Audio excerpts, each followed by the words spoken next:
Avez-vous Luc chapitre 3? Dans Luc chapitre 3, et j'ai fait cela parce que j'ai su qu'ils allaient quitter probablement immédiatement après. Mais dans Luc chapitre 3, il y a des gens qui vont pour entendre la prédication de Jean-Baptiste. J'aime le ministère de Jean-Baptiste. Parfois, j'aimerais avoir un ministère comme cela, mais je vois les responsabilités et je sais qu'il se peut que ma tête soit enlevée. Non. Mais il avait le privilège de poser la fondation de Jésus le Messie, le Christ, le loin. Il a posé cette fondation. Et les gens allaient vers lui, Jean-Baptiste. Et ma Bible me dit que ces gens s'attendaient à quelque chose puisse arriver. Qu'attendez-vous? Attendez-vous que quelque chose arrive? Et ça dit dans le verset 15 de Luc chapitre 3. Le peuple attendait, plein d'espoir. C'est là. Il s'attendait à ce que quelque chose arrive.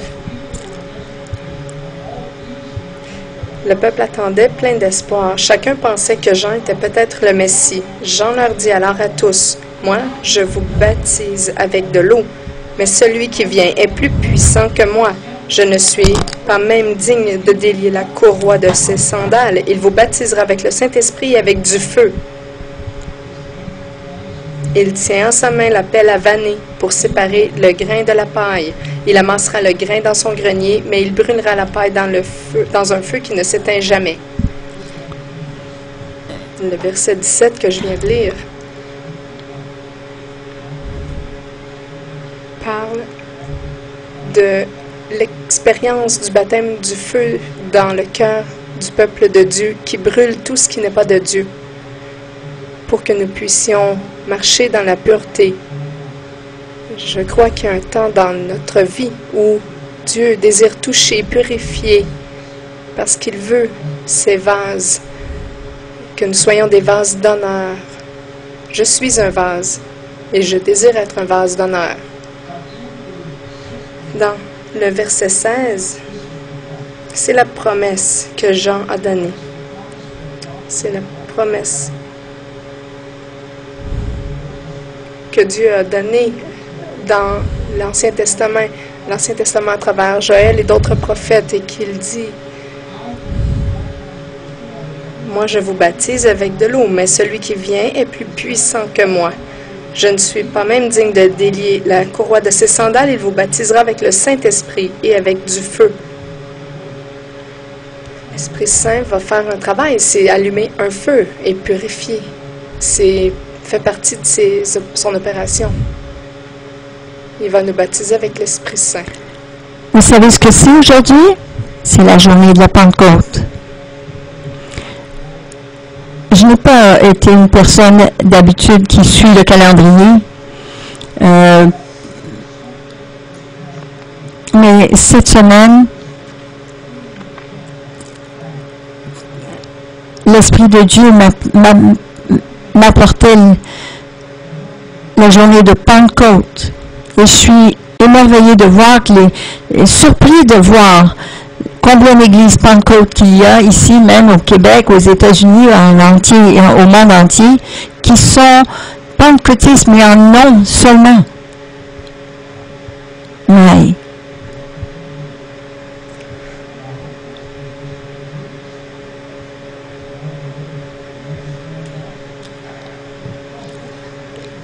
parce que cela est tragique.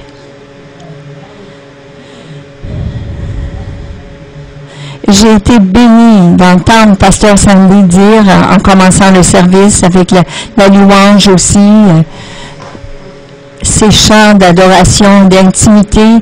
Et là, elle invite les gens pour recevoir la guérison ou ce qu'ils ont besoin de la part de Dieu. Mais une chose, si vous avez besoin d'être baptisé du Saint-Esprit, je ne sais pas s'il y a des gens ils ont avancé pour recevoir le Saint-Esprit, Mais je crois et j'espère que ça a été le cas. Mais est-ce que je peux vous poser cette question? Avez-vous reçu le Saint-Esprit depuis vous êtes sauvés? Je me rappelle dans ma vie passée, dans la vie de mon épouse et moi, dans le passé de notre vie ensemble, il y a 40 ans, nous étions des pasteurs dans l'État de la Louisiane. Et nous étions pasteurs dans une paroisse qui n'était pas acadienne. Cette partie de l'Est du Canada qui est arrivée, de l'Acadie, qui est arrivée en Louisiane. J'ai appris 3 mots en français et c'était oui, non et bienvenue. Et on était des pasteurs à cette église Sainte-Helena.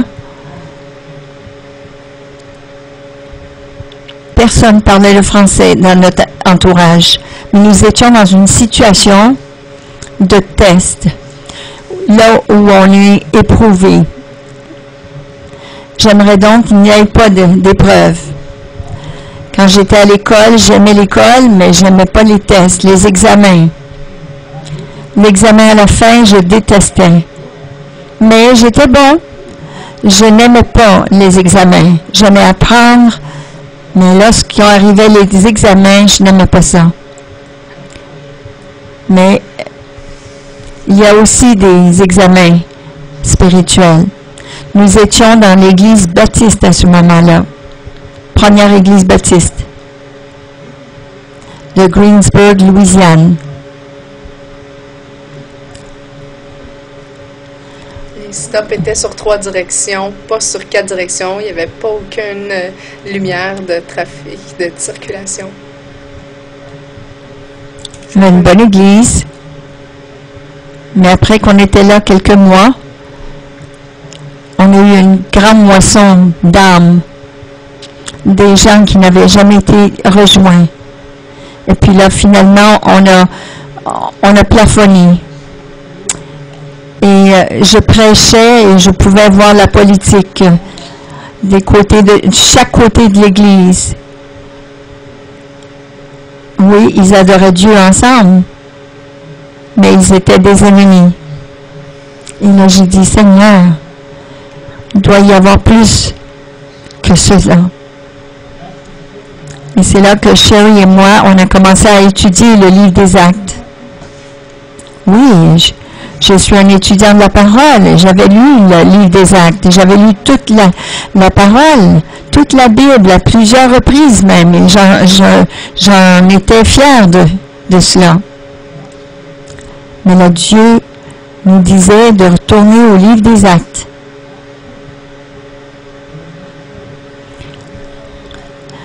Dans plusieurs des domaines, lorsqu'on parlait du Saint-Esprit, on disait, oh, ce n'est pas pour aujourd'hui, c'est il y a 2000 ans, lorsque l'Église a été plantée en premier, mais c'est pas pour nous aujourd'hui. Mais en commençant au premier chapitre, où ça dit, vous recevrez une puissance sur vous, et vous parlerez en langue, dans le livre des Actes, ils étaient là, rassemblés ensemble dans la chambre haute, et le Saint-Esprit est venu sur eux, et les langues de feu apparaissaient sur eux. Je remercie que ce jeune homme en a parlé ce matin.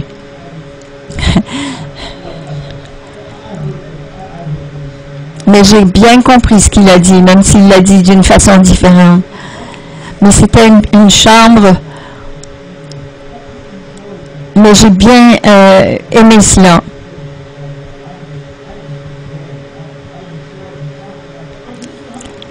Mais voilà, les 120 sont dans cette chambre haute, et là, les langues de feu se sont reposées sur eux. Il y a eu ce vent impétueux aussi. Et là, ils ont commencé à parler en langue, comme l'Esprit les conduisait, et ouvrait leur bouche et parlait et leur donnait une langue. Et j'ai vu cela. Et là, je me suis rendue au chapitre 8 du livre des Actes, où Philippe est allé en Samarie, il a prêché l'Évangile, et les gens ont reçu Jésus-Christ. Ils ont reçu cette onction de guérison dans leur vie, parce qu'il avait imposé les mains sur eux, ils étaient guéris, il avait chassé les démons, il avait fait toutes ces choses. Mais il y avait une chose qui manquait. Ils n'avaient pas reçu le Saint-Esprit. Et là, j'ai vu Pierre et Jean qui ont quitté Jérusalem pour aller en Samarie. Ils priaient pour les gens qu'ils puissent recevoir le baptême du Saint-Esprit. Ça ne dit pas qu'ils ont reçu et qu'ils ont parlé en d'autres langues, mais ils ont reçu suffisamment, puissamment, une touche de Dieu à tel point que le sorcier voulait faire la même chose. Il voulait payer pour pouvoir avoir le même don. Mais je crois que c'est ça qui est arrivé, c'est qu'ils ont parlé en langue. Lorsque j'arrive au chapitre 9, je vois cet homme, Saul de Tarse. Il haïssait des gens comme vous et moi. Il avait des lettres des prêtres sacrificateurs pour arrêter les chrétiens. Des gens comme vous et moi. Et les ramener à Jérusalem pour les persécuter et même les tuer. Et là, il s'en allait sur la route de Damas et soudainement, il a eu une confrontation avec Jésus. Il le reconnaît comme Seigneur. Il dit cela même. Et il a été frappé d'aveuglement. Il rentre dans la vie de Damas. Je vois une personne insignifiante. Ça aurait pu être Eugene May, ça aurait pu être n'importe qui d'entre nous qui est prêt à obéir à la voix de Dieu. C'est un homme qui s'appelait Ananias. Il est là une fois, mais il fait une chose extraordinaire. Et vous savez, c'est merveilleux comment Dieu peut prendre une personne insignifiante qui n'a rien à offrir et qui ne sait pas, qui n'a pas une autre plateforme pour s'exprimer, mais Dieu peut choisir une personne comme cela. Et c'est merveilleux. Comment Dieu peut prendre une personne insignifiante et l'utiliser d'une façon si signifiante. Il est allé voir Saul de Tarse. Il a imposé les mains sur lui. Et Saul de Tarse a reçu sa vue. Oui, et non seulement sa vue, mais il a reçu le Saint-Esprit. Ça ne dit pas qu'il a parlé en langue, mais j'aime ce que le livre de Corinthe nous dit. Saul, il dit, qui est devenu Paul, dit, je parle en langue plus que vous tous. Et comme nous avons lu cela, soudainement, nous avons été interpellés à voir la nécessité du Saint-Esprit dans notre vie. Et il y a des gens qui nous posent la question, est-ce que tu penses qu'on doit parler en langue pour aller au ciel? Ce n'est pas ce que Dieu a dit. Si vous êtes un croyant, vous avez une place au ciel, mais j'espère que le ciel n'est pas votre but. J'espère que le ciel n'est pas votre but. Je crois que c'est votre destination. J'espère que c'est cela, mais pas votre but. Votre but, savez-vous ce que c'est? C'est d'être comme Jésus. Alors, c'est quelque chose que je crois que le Saint-Esprit peut nous aider à nous amener là. Et lorsqu'en lisant ces Écritures, nous avons lu aussi le chapitre 10 de Actes, le livre des Actes, et nous voyons cela dans le livre des Actes. Pierre, je crois que Pierre est fatigué, il est là sur le dessus d'un toit, il est en train de se reposer. Il a probablement prêché la nuit d'avant, toute la nuit, et peut-être qu'il veut dormir et se reposer pour récupérer. Et soudainement, il a une vision. Il a une vision de ce grand drap qui descend, qui sort du ciel, qui descend du ciel, qui était plein d'animaux, mais impurs. Des animaux qui étaient interdits pour les Juifs à manger. Et Dieu a dû le faire 3 fois et lui dire 3 fois. Tue et mange. Il dit, oh non, Seigneur, il n'y a personne qui m'a touché. J'ai jamais touché à cette espèce. Mais Dieu essayait d'avoir son attention concernant des gens comme vous et moi, qui étaient considérés impurs. Parce que comme il disait, il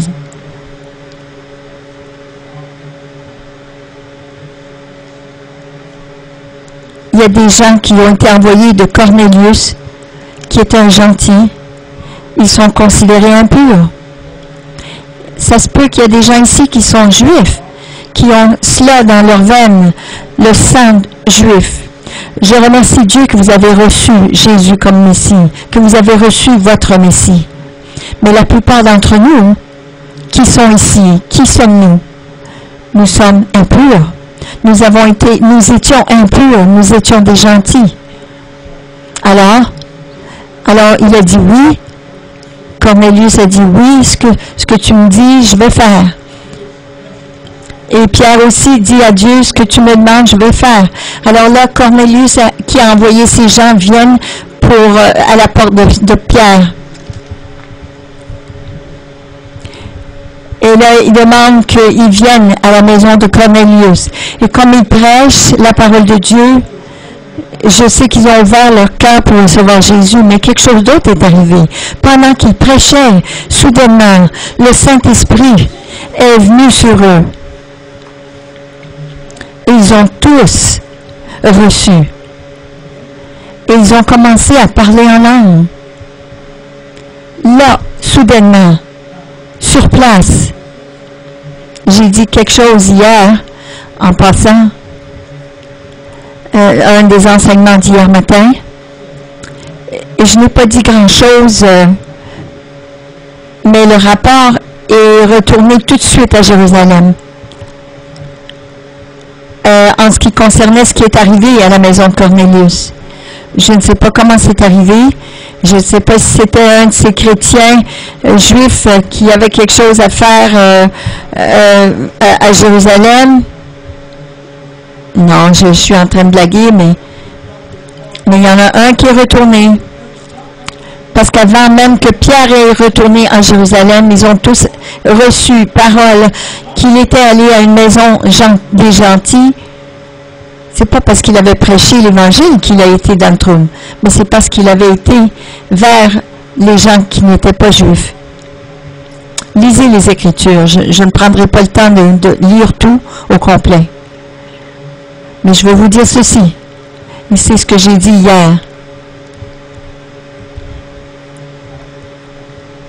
Si l'Évangile était du commérage, c'était annoncé 24 heures sur 24. Mais le commérage est arrivé, et puis là, on voit chapitre 11 du livre des Actes. Au chapitre 11, soudainement, on voit Pierre qui doit se défendre devant le conseil des autres apôtres de Jérusalem. Il doit répondre à ses actions. Pas pour avoir prêché l'Évangile, mais répondre parce qu'il avait mangé leur nourriture. Puis là, il a commencé à expliquer à partir du début, pour expliquer son histoire. Et là, il arrive à l'endroit, il dit, je vous dis ce que c'est. Je vais vous le dire dans mes paroles à moi. Pendant que je prêchais, l'Esprit de Dieu est tombé sur chacun d'eux. Ils ont commencé à prêcher, de parler en langue, et ils ont commencé, ils sont devenus comme nous, comme on était au début.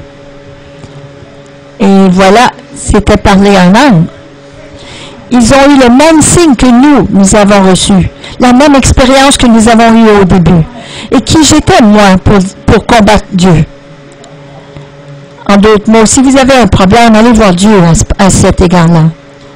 J'aime ce qu'il a dit. C'était vraiment dans leur figure, dans leur face. Il les a confrontés. Puis là, en lisant cela, on a commencé à réfléchir. Il y a quelque chose qui nous manque dans notre vie avec Dieu. Puis là, on arrive.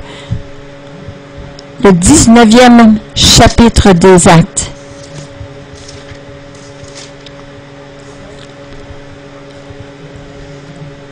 Et là, ça devient un nouveau nom. Et ce nouveau nom, Paul, l'apôtre Paul, il va dans l'église d'Éphèse, dans la ville d'Éphèse. Et en entrant dans la ville, il trouve des chrétiens, des gens qui sont croyants. Mais ces croyants n'étaient pas encore... Ils ne savaient pas que le Messie était venu. Ils avaient entendu le message de Jean-Baptiste seulement. Et le message de Jean-Baptiste était sur la repentance. C'était avoir la foi en Dieu. Qu'ils avaient entendu, qu'ils avaient été dans le Jourdain pour être baptisés. On ne sait pas toutes les circonstances, mais voici ces croyants. Et Paul découvre qu'il y a quelque chose qui manque dans leur vie.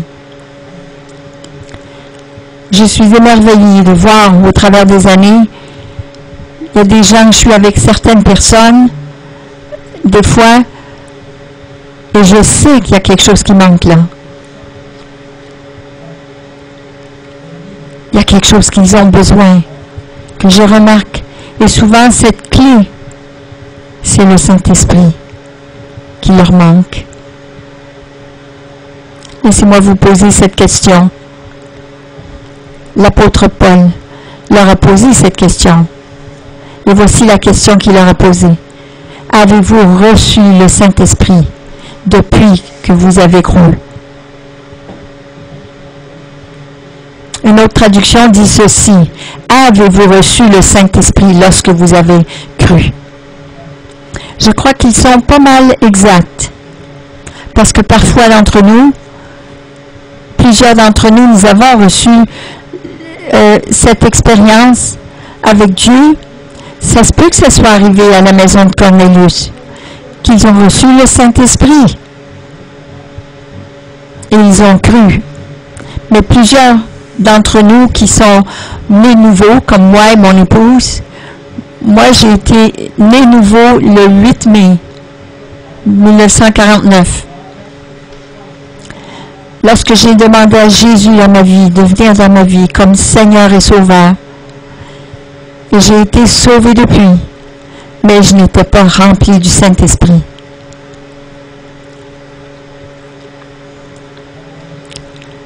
Lorsque Paul a demandé à ses Éphésiens, avez-vous reçu le Saint-Esprit depuis que vous avez cru? Ou avez-vous reçu le Saint-Esprit lorsque vous avez cru? J'ai dû dire, concernant ma vie, non, je n'avais pas reçu le Saint-Esprit. Oh oui, je suis né de l'Esprit. Mais il y a plein de questions qui reviennent. Il y a plein de gens qui disent, j'ai été né de l'Esprit. On ne peut pas dire que Jésus est Seigneur, à moins que l'Esprit de Dieu nous le témoigne. Soit en nous, oui, l'Esprit de Dieu nous a convaincus, nous a attirés à Jésus. Mais il veut aussi nous baptiser de sa présence et de sa puissance. Et ces disciples de Jean n'avaient jamais entendu. Ils n'avaient jamais entendu parler du baptême du Saint-Esprit. Au fait, ils ont dit à Paul, on ne savait même pas qu'il y avait une telle chose. Et moi, j'avais un avantage. Parce que oui, j'avais la doctrine du Saint-Esprit. J'avais au moins cela. Je savais qu'il y avait un Saint-Esprit. Et je savais qu'il a fait des choses durant le temps du livre des Actes, le temps des apôtres, et qu'il avait agi et baptisé des gens dans le Saint-Esprit. Mais je ne savais pas que c'était pour aujourd'hui. Mais vous savez, j'avais fait erreur. Et j'ai lu ces passages. Et j'ai vu que Paul les a baptisés dans l'eau. Mais ensuite, il les a baptisés du Saint-Esprit. Et lorsque j'ai lu cela, j'ai dit, c'est pour moi.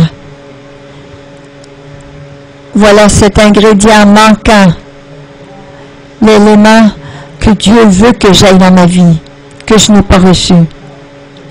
Je n'ai pas cette puissance pour être un témoin de Jésus, comme il a dit dans Acte 1:8.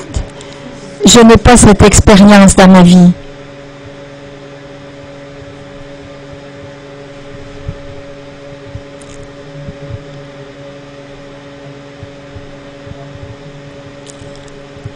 Alors, le 10 mars 1973,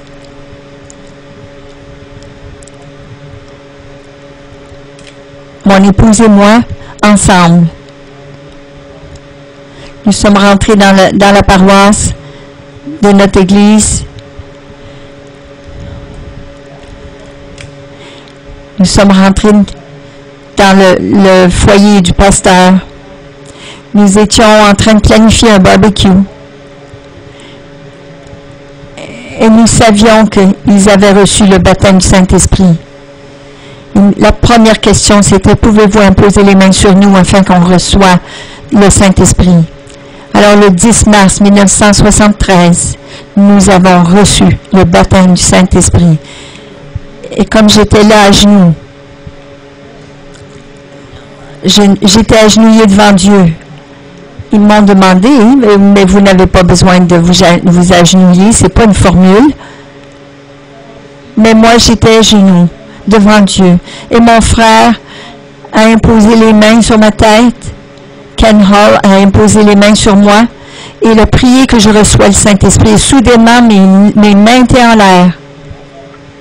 Vous savez, dans mon église baptiste, si vous leviez les mains, vous étiez en dehors de l'ordre. Et j'ai entendu Dieu dire quelque chose. Mes mains étaient levées et Dieu m'a dit ceci. Mais cette voix m'a dit ceci. Cette voix m'a dit: qu'est-ce que tu fais? J'ai dit: mais je lève mes mains. Je l'ai entendu encore. Mais qu'est-ce que tu fais? Mais j'ai dit: je lève simplement mes mains. La troisième fois: qu'est-ce que tu fais? J'ai dit: je renonce. Et savez-vous ce que Dieu m'a dit? C'est exactement ça que tu es en train de faire. Tu renonces. Tu renonces à ton expérience. Tu renonces à ta théologie qui disait que c'était pas pour aujourd'hui. Tu renonces toutes ces choses qui étaient un obstacle. Et la minute que j'ai dit cela, il y a quelque chose qui s'est passé en dedans de moi. Et je ne vais pas parler sentiments. Je ne dis pas que vous devez avoir des sentiments pour recevoir quelque chose. Mais je vais vous dire, j'ai ressenti quelque chose là, au plus profond de moi, pas dans la tête. Vous savez, parfois je crois que Dieu est tellement drôle. Des fois, il nous disconnecte la tête du cœur. Parce que là, au plus profond de moi, j'ai entendu quelque chose. J'ai entendu 3 mots. Et mon frère, qui avait ses mains sur ma tête, m'a dit ceci: ouvre ta bouche et commence à parler dans cette nouvelle langue que Dieu vient de te donner.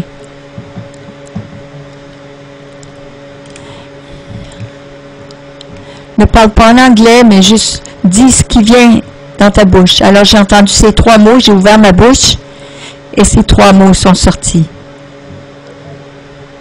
Et c'est littéralement ce que j'ai fait. J'ai littéralement mis ma main sur la bouche. Oh, qu'est-ce que c'est ça? Et là, j'ai ouvert ma bouche. Et ces 3 mots, et puis là, je les ai multipliés.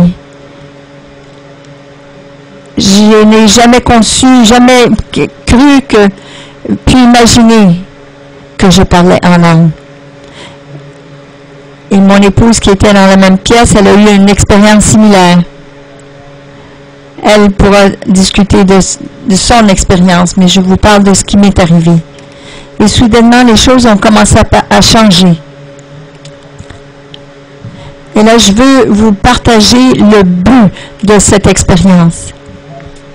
Et puis, par la suite, je vais vous poser la question: avez-vous reçu le Saint-Esprit depuis que vous avez cru? Et je vais vous donner l'opportunité, l'occasion de recevoir. Et ça, c'était samedi à 10h. Et Chérie et moi, on a commencé à parler en langue. Et là, je suis retournée le dimanche matin à l'église baptiste. Je n'ai rien partagé de ce que j'avais reçu, ni du parler en langue. Et je n'ai pas prêché sur le sujet. Je n'ai pas parlé du baptême du Saint-Esprit. J'ai rien dit.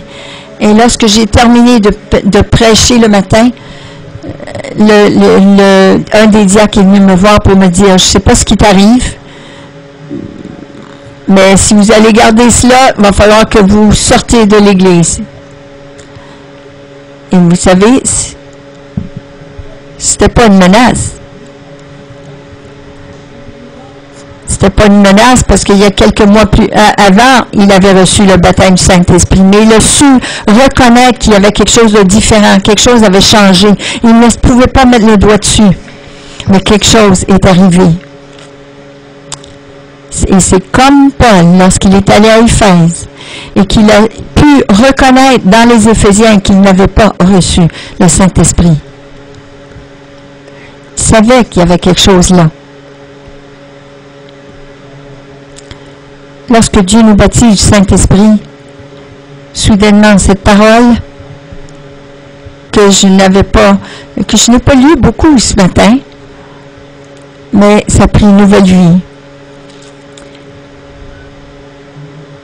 Et j'ai commencé à lire des choses comme celle-là. Et ces signes suivront ceux qui auront cru.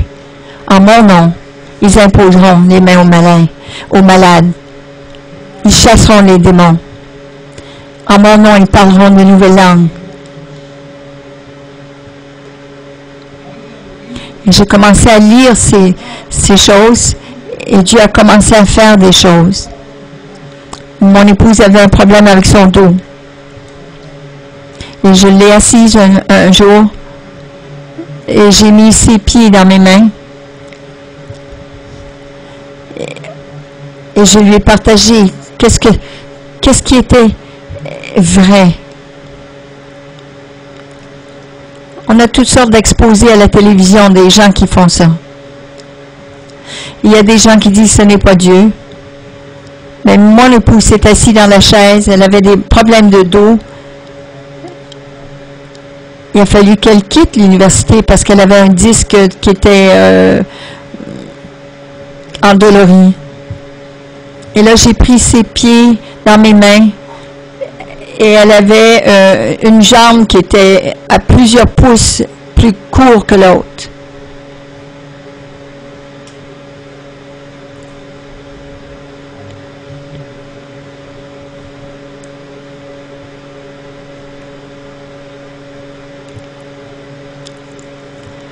On pourrait dire 10 cm. J'ai pris ses pieds dans mes mains. Et j'ai commencé à prier et soudainement, le pied est venu à la même hauteur que l'autre. Puis là, c'est allé plus loin dans l'autre direction. Puis j'ai dit, Dieu, qu'est-ce que tu fais? C'était court, là, c'est trop long. Et pendant 5 minutes, ça continuait de travailler, de changer, de raccourcir et d'allonger. Et finalement, c'est venu à la même hauteur et la douleur est partie. Ce n'était plus une jambe courte. C'était que son dos était hors d'équilibre. Et le Saint-Esprit a dû l'aligner comme il faut. Elle avait un problème avec ses épaules. Il y avait une vertèbre. Je pouvais même mettre mon doigt sur cette vertèbre. Il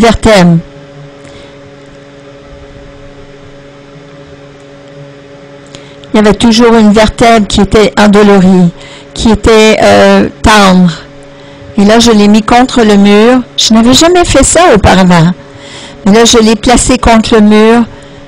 Et là, j'ai mis mon bras entre son dos et le mur.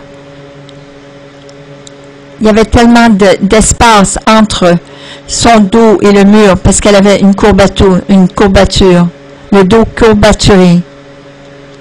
Et là, en priant pour elle, son dos s'est redressé. Et là, j'ai senti une pression sur ma main, sur mon bras. Et je l'ai mis contre le mur encore une fois. Et là, ses épaules contre le mur. Et ses mains, ses bras qui étaient sortis. Elle avait un bras qui était plus court que l'autre. Et je n'exagère pas. Et comme j'ai commencé à prier, ses bras ont fait la même chose que ses pieds. Ils ont été de l'avant et par en arrière. Ils ont travaillé pendant quelques minutes et par la suite, ses mains ont redressé.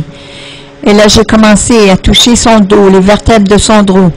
Et là où il y avait eu une place, là, son dos était complètement, sa colonne était complètement enlignée. Totalement guéri, totalement guéri. Pourquoi? Pourquoi? Ce n'est pas Eugene May, c'est le fait que le Saint-Esprit était venu. Le Saint-Esprit m'avait convaincu, nous avait convaincus, était entré en nous. Il avait commencé à nous montrer que tout ce que Jésus avait fait devait être aussi fait dans l'Église. J'ai vu Jésus guérir les malades, ouvrir les yeux des aveugles. Et j'ai commencé à voir ces mêmes choses dans ma vie. Et nous croyons, nous avons cru que ces choses arriveraient avec nous. Jésus a dit dans Jean, chapitre 14, verset 12, « Ceux qui croiront, si vous croyez en moi, les œuvres que vous faites, que les œuvres que je fais, vous ferez aussi. » Mais là, il n'a pas arrêté, il a dit, de plus grandes œuvres, vous ferez parce que je vais à mon Père. Pourquoi est-ce qu'il est allé au Père? Je vais aller à mon Père et je vais vous envoyer un autre consolateur, l'Esprit de vérité qui vous amènera dans la vérité. Et ce réconforteur, ce consolateur est le Saint-Esprit, le même Esprit que vous recevez. À 10 heures le matin, le 10 mars 1973. Ce même Esprit qui est dans ce lieu, cet endroit, ce matin. Le même Esprit qui veut vous remplir ce matin si vous n'avez pas été rempli. Le même Esprit qui veut vous toucher si vous n'avez pas été touché. Le même Esprit qui a ressuscité Jésus des morts. C'est le même Esprit qui est dans cet endroit. En moi, dans vos pasteurs, dans mon épouse et dans tant de vous.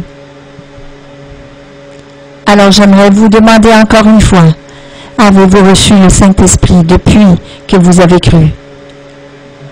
Si vous n'avez pas reçu, je vais vous inviter de venir ici en avant. On va prier une prière de foi, on va imposer les mains sur vous, vous donner quelques encouragements, instructions. Et je crois que vous recevrez le Saint-Esprit. Dieu va vous rendre puissant, puissamment vous remplir et vous donner une vie de puissance. Remplir votre vie de puissance et pour sa gloire. Si je vous parle à vous, c'est à vous que je parle, je vous invite à venir en avant.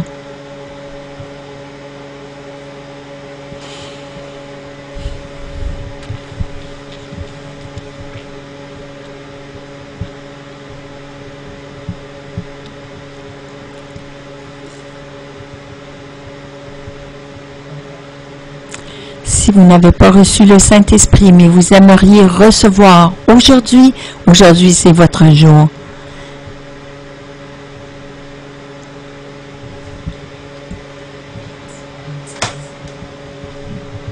Pasteur, je vous invite à venir en avant.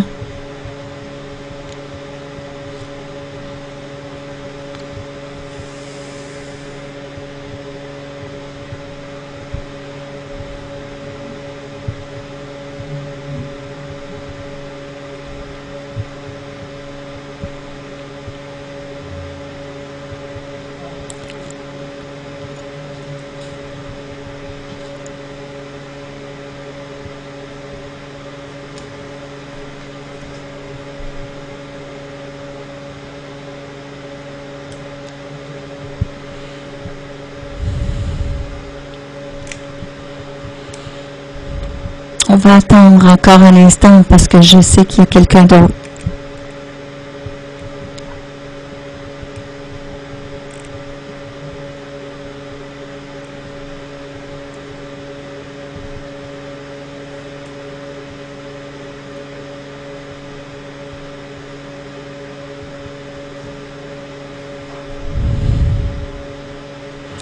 J'aimerais vous poser tous une question avant qu'on commence.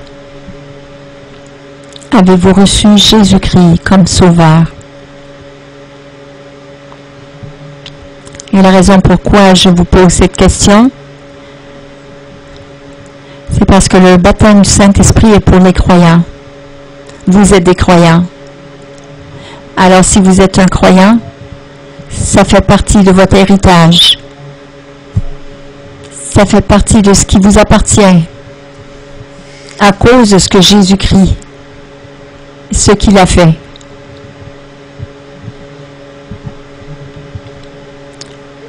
Jésus a dit plusieurs choses par rapport au Saint-Esprit. Une chose, il a dit, si vous, d'entre vous, avez un fils, être un père et vous avez un fils et vous lui demandez quelque chose, alors si vous demandez pour un morceau de pain, il ne vous donnera pas un serpent. Si vous demandez, voici les analogies que Jésus utilise. À plus forte raison, le Père vous donnera-t-il le Saint-Esprit à celui qui demande. Alors voici ce que nous allons faire. J'aimerais que vous priez la prière que je prie, mais qu'elle soit de votre cœur. Et comme nous allons prier cette prière, vous allez recevoir par la foi. Par la suite, je vais vous encourager d'ouvrir votre bouche et juste commencer à louer Dieu. Et je vais dire ceci.